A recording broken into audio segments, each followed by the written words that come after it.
Nauwi sa Stampede ang poll watcher orientation sa Zamboanga City. Ang resulta, nasawi ang 2 at 12 ang nasugatan.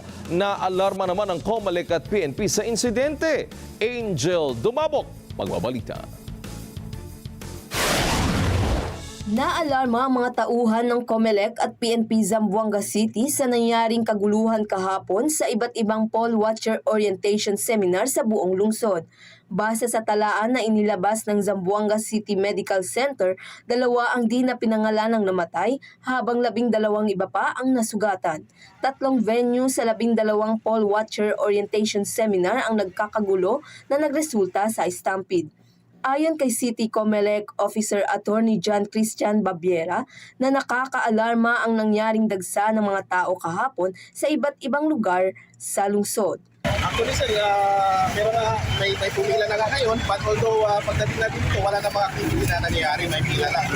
So we will try to check pa sir, no? Kasi may mga other reports din na may mga pila daw ng tao na nangyayari ngayon. And together with the leadership of Police Colonel Fidel Fortaleza Jr. ay pupuntahan namin yung i-report ay may mga pila na tao para we will verify sir.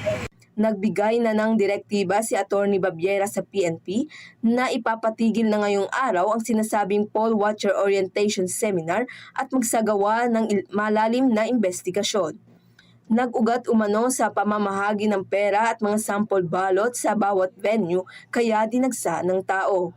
Agad namang nag-file ng disqualification case ang kampo ni Congressman na isang mayoralty candidate, Kimmer Olaso, sa COMELEC kahapon, laban sa kampo ni Zamboanga City Mayor John Dalipe na kapatid ni Majority Leader District 2 Congressman Manix Dalipe.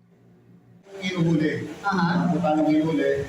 And as mentioned kanina ni Apollo Babiera, COMELEC officer, na starting today, dapat wala na pong pagdada ng magkakaroon ng activity na wala pong clearance or technique galing po sa authorized personnel, COMELEC, and of course, PNP and sa mga officials. Nag-deploy na ng mga tauhan ang ZCPO para masiguro na hindi na maulit ang pangyayari. Mula sa Zamboanga City, Angel Dumabok para sa Mata ng Agila. Matatag, matapang, matapat.